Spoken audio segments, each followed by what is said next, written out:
చెప్పదలుచుకున్నాం. గతంలో అధ్యక్ష bleach to over print shirting cloth వాడారు.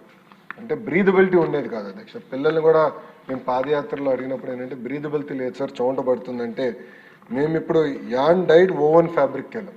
సో బ్రీదబిలిటీ ఎక్కువ ఉంటుంది అధ్యక్ష. అదేవిధంగా ఇద్దరికి అంటే బాయ్స్ అండ్ గర్ల్స్కి సేమ్ కలర్ సేమ్ ప్యాటర్న్ కూడా మనం ఇస్తాం జరిగింది అధ్యక్ష. సో మీరు క్లాత్ చూసిన కలర్ క్వాలిటీ చూసిన ఎన్ని వాషెస్ అయినా క్లాత్ ఎలాంటి ఇబ్బంది లేకుండా ఉండే విధంగా మేము చేస్తాం కూడా జరిగింది అధ్యక్ష. ఇన్ఫ్యాక్ట్ టెండర్స్లో మేము చాలా డిస్కస్ చేసాం. నేను డిపార్ట్మెంట్ చెప్పింది ఏంటంటే 5 సంవత్సరాల్లో కనీసం 1000 కోట్లు మనం సేవ్ చేయాలి.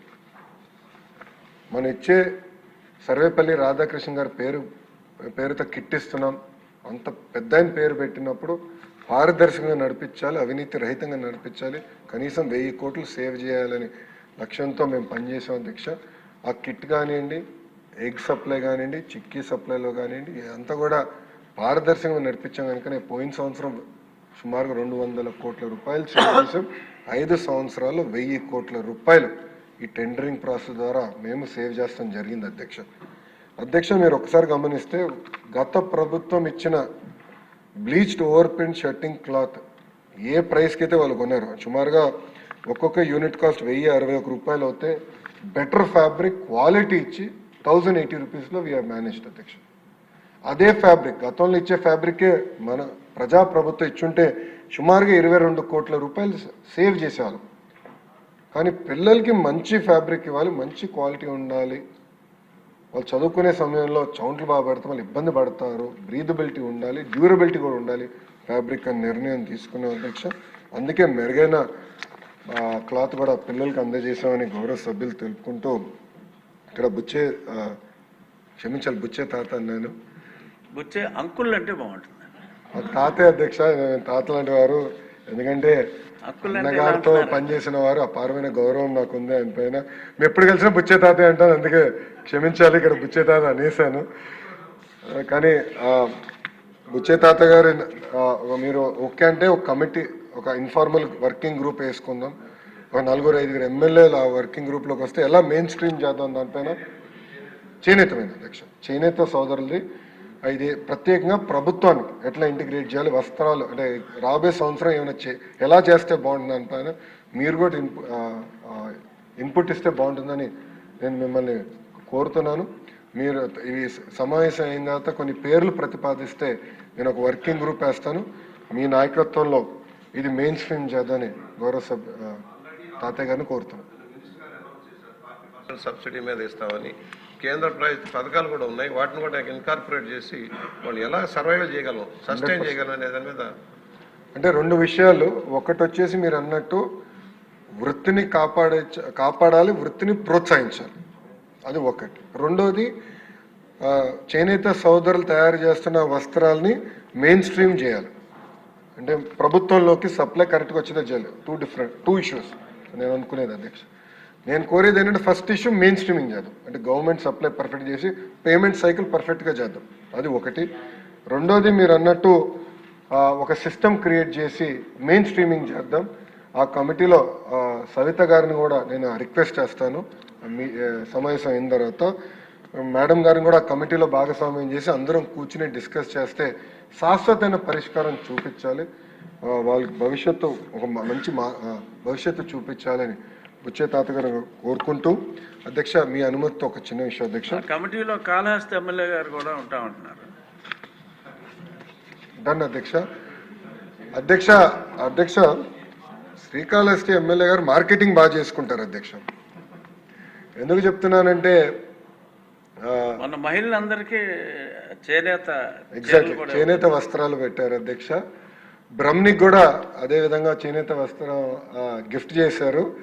అది బ్రహ్మణి కూడా బ్రహ్మోత్సవాలకు ఒకసారి వెళ్ళినప్పుడు అదే చీర వేసుకుంటే పెద్ద ఎత్తున వాళ్ళ దగ్గర సేల్స్ పెరిగినాయి, మా మంగళగిరిలో కూడా సేల్స్ పెరిగినాయి అధ్యక్ష.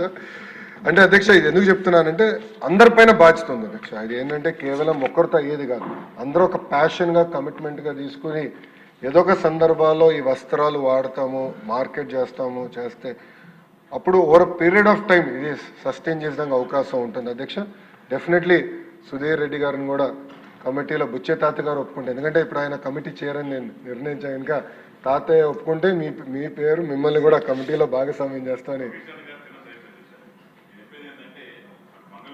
ఒకసారి మైక్ తీసుకోండి, నాకు వినపట్ల, మైక్ తీసుకోండి. మంగళగిరి, కాళహస్తి, వెంకటగిరి ఇలాంటి అనేక చేనేత కార్యక్రమాలు ఫర్ ఎగ్జాంపుల్ కలంకారీ మా దగ్గర ఫేమస్ అధ్యక్ష. నేనేమంటానంటే ఎవ్రీథింగ్ అండర్ వన్ రూఫ్. ఎక్కడన్నా ఒక ప్లేస్ సెట్ చేసుకొని ప్రాపర్గా ఆ ఛానలైజ్ చేసుకొని కానీ అన్నీ కానీ మనం చేసుకోగలిగితే ఒక రూఫ్ అండర్ వన్ రూఫ్ కానీ పెట్టుకెళ్తే వాళ్ళకి ప్రోత్సాహం ఇస్తే ఓవరాల్ మంత్రి గారు అదే చెప్పారు, ఓవరాల్ గా బాగుంటుందని చెప్పింది. నేను కూడా సుధీర్ గారిని కోరేది ఏంటంటే ఒకసారి మన వీవర్సాలో మీరు కూడా చూడండి, మనం కూడా ఎట్లా అప్గ్రేడ్ చేయాలి, ఎలా ప్రమోట్ చేయాలి. ఇప్పుడు గౌరవ ప్రధానమంత్రి నరేంద్ర మోడీ గారు కూడా ఆయన స్పీచ్లో స్వదేశీ గురించి చాలా బాగా మాట్లాడారు అధ్యక్ష. ప్రధానమంత్రి గారు కూడా చాలా ప్యాషన్గా లేదు లోకల్ మనం ప్రమోట్ చేయాలన్నప్పుడు ఆటోమేటిక్గా హ్యాండ్లూమ్స్ కీలకమైన పాత్ర వహిస్తుంది. అది గౌరవ ప్రధానమంత్రి గారు కూడా చాలా సీరియస్గా తీసుకుంటున్నారు అధ్యక్ష.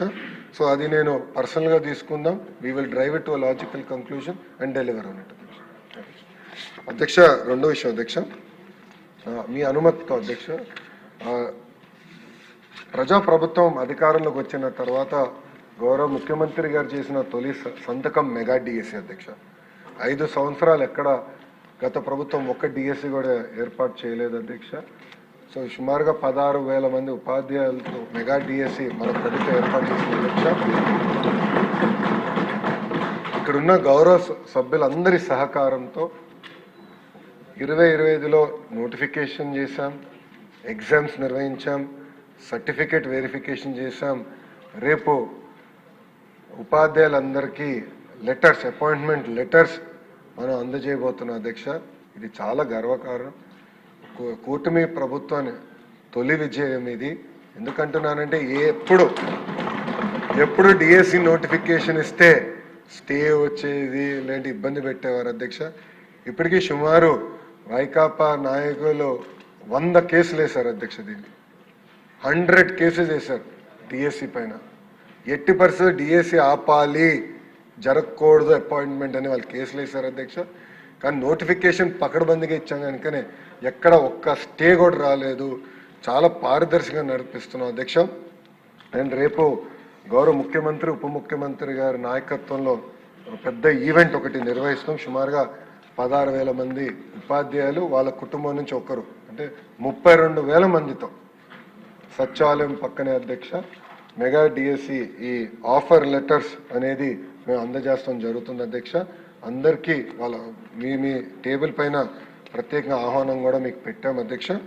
దాంట్లో కూడా మీకు ఒక్కొక్క జిల్లాకు ఒక జోన్ ఏర్పాటు చేస్తాం. సో గౌరవ ఎమ్మెల్యేలని, ఎంపీలని కూడా నేను కోరింది ఏంటంటే ఆ జోన్లో అందరు కూర్చుంటే, ఎందుకంటే వాళ్ళు వచ్చి మీ దగ్గరనే పనిచేస్తారు, మీ పాఠశాలలోనే ఉంటారు కనుక ఒక అనుబంధం ఏర్పడాలనే ఆలోచనతోనే ఇది ఏర్పాటు చేసాం. వెన్యూ ప్లాన్ మ్యాప్ కూడా ఏర్పాటు చేసాం, సో దట్ మీకు సులభంగా ఉంటుంది.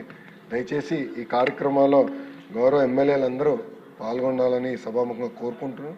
అంతేకాకుండా అధ్యక్ష, అందరం కార్లు వేసుకుని వెళ్తే మళ్ళీ పార్కింగ్ ఇబ్బంది ఉంటుంది కనుక ఇక్కడ మేము బస్సులు ఏర్పాటు చేసాం. ఎమ్మెల్యేలందరూ కూడా నీట్గా బస్సులు ఏర్పాటు చేసాం. విప్ గారికి, చీఫ్ విప్ గారికి, విప్పులందరూ కూడా మేము ఆ విషయం తెలియజేస్తాం జరిగింది అధ్యక్ష. సో దయచేసి ఆ బస్సుల మార్గం ద్వారా అక్కడికి వస్తే ప్రశాంతంగా అన్ని ఏర్పాట్లు మేము చేస్తాం. ఈ కార్యక్రమం జయప్రదం చేయవలసిందిగా ఈ సభాముఖంగా నేను గౌరవ సభ్యులందరినీ కోరుకుంటూ, కొంతమంది సభ్యులు అంటే ప్రతిపక్ష పార్టీకి చెందిన గౌరవ సభ్యులు ఈ సభలో లేరు అధ్యక్ష. బట్ వాళ్ళకు కూడా జిఏడి ద్వారా, పులివెందుల ఎమ్మెల్యే గారు కూడా జిఏడి ద్వారా ఆహ్వానం పంపించడం జరిగింది అధ్యక్ష. ఈ మీ ద్వారా వాళ్ళని ఆ కార్యక్రమంలో పాల్గొనాలని ఈ సభాముఖంగా వాళ్ళని కూడా నేను కోరుతున్నాను అధ్యక్ష. థ్యాంక్ యూ అధ్యక్ష. జై ఈ డిఎస్సి విషయంలో లోకేష్ గారిని నేను కూడా అభినందిస్తున్నా. ఎందుకంటే ప్రతిపక్ష పార్టీ వాళ్ళు కూడా అభినందించారు. ప్రతిపక్ష పార్టీ వాళ్ళు కూడా ఎక్కడ చిన్న ఆ సెలక్షన్ ప్రాసెస్లో అప్రిసియేషనే తప్ప కామెంట్ చేయాలన్నా కామెంట్ చేయలేని విధంగా జరిగిందని చెప్పి నాకు వేరే వాళ్ళు కూడా చెప్పాలి అంటే వైరి వర్గం వారు కూడా, అంటే పొలిటికల్గా వైరి వర్గం వాళ్ళు కూడా అభినందించారు. దీనికి ప్రత్యేక ధన్యవాదాలు. Thank you. క్వశ్చన్ నెంబర్ 984 మంత్రి నారాయణ గారు. అధ్యక్ష, మొదటి ప్రశ్నకు సమాధానం. సిఆర్డీఏ వాళ్ళు 21 పనులు చేపట్టడం జరిగింది. ఏడీసీ వాళ్ళు 61 పనులు, మొత్తం 85 పనులు అధ్యక్ష. రెండవ ప్రశ్నకు మూడవ ప్రశ్నకు అనుబంధంలో వివరాలు ఇవ్వటం జరిగింది అధ్యక్ష. విష్ణుకుమార్ రాజు. అధ్యక్ష,